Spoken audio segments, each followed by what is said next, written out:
కూటమి ప్రభుత్వం అధికారంలోకి వచ్చాక 6 నెలల్లోనే కరెంటు ఛార్జీల రూపంలో ఏకంగా 15,485 కోట్ల భారాన్ని మోపారని వైఎస్ఆర్ కాంగ్రెస్ పార్టీ విజయనగరం జిల్లా అధ్యక్షుడు మజ్జి శ్రీనివాసరావు తెలియజేశారు. చంద్రబాబు పాలన చంద్రబాదుడుగా మారిందని అన్నారు. మంగళవారం వైఎస్ఆర్ కాంగ్రెస్ పార్టీ జిల్లా కార్యాలయంలో కరెంటు ఛార్జీల బాదుడుపై వైఎస్ఆర్సీపీ పోరుబాట పోస్టర్లను ఆవిష్కరించారు. ఈ సందర్భంగా చిన్న శ్రీను మీడియాతో సమావేశంలో మాట్లాడుతూ ముందుగా ఉమ్మడి విజయనగరం జిల్లా ప్రజలకు క్రిస్మస్ శుభాకాంక్షలు తెలిపి అనంతరం ఈ నెల 27వ తేదీన జిల్లాలోని అన్ని నియోజకవర్గ కేంద్రాల్లో కరెంటు ఛార్జీల బాదుడుపై వైఎస్ఆర్సీపీ పోరుబాట కార్యక్రమాన్ని నిర్వహిస్తున్నాం. ప్రజలను భాగస్వామ్యం చేసుకుని పార్టీ శ్రేణులు ముందుకు కదలాలి. నియోజకవర్గ కేంద్రాల్లో ర్యాలీలు నిర్వహించి విద్యుత్ శాఖ అధికారులకు వినతిపత్రాలు అందజేస్తాం. ప్రజల తరపున వైఎస్ఆర్సీపీ పోరాటం చేస్తుంది. ప్రభుత్వ తక్షణం కరెంటు ఛార్జీల పెంపును ఉపసంహరించుకోవాలి అంటూ డిమాండ్ చేశారు.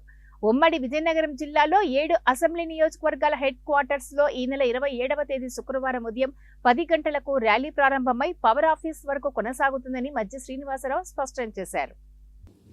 మొట్టమొదటిగా కాబట్టి ఇవాళ ఈ ప్రభుత్వం ఏదైతే రేపు 27వ తారీఖుని వైఎస్ఆర్సీపీ తలపెట్టిన కార్యక్రమం ద్వారా ఇప్పటికైనా ప్రభుత్వం పెంచిన ఛార్జీలు తగ్గించాలని సుమారు ₹2 భారం కాదు 15,000 కోట్ల రూపాయల భారాన్ని మీరు మోపారు.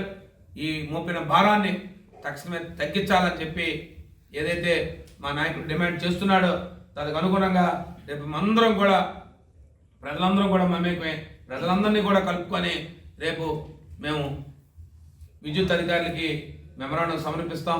ఇప్పటికైనా ప్రభుత్వం కళ్ళు తెచ్చి ఖచ్చితంగా రోల్ బ్యాక్ చేయాలని చెప్పి పెంచిన విద్యుత్ ఛార్జీలు డిమాండ్ చేస్తూ మరి ఏదైతే మీరు బాదుడే కార్యక్రమాన్ని మరి తక్షణమే దాన్ని ఆపాలని, ఏదైతే యూజర్ ఛార్జీలు మీరు పెంచిన విషయాన్ని ప్రజలకి అవేర్నెస్ తీసుకొస్తామని చెప్పి మీ అందరికీ తెలియజేస్తూ ఏదైతే జరిగిన పంట నష్టాన్ని ఇమ్మీడియట్గా అధికారులు స్పందించి ప్రజాప్రతినిధులు స్పందించి జిల్లాలోని ప్రజాప్రతినిధులు కూడా స్పందించి తక్షణమే రైతులను ఆదుకోవాలని చెప్పి, లేదు రైతులను ఆదుకోకపోతే రైతుల పక్షాన తప్పకుండా ఈ ప్రభుత్వాన్ని నిలదీస్తామని చెప్పి మరొకసారి మీ అందరికీ తెలియజేస్తూ సెలవు తీసుకుంటా ఉన్నాం.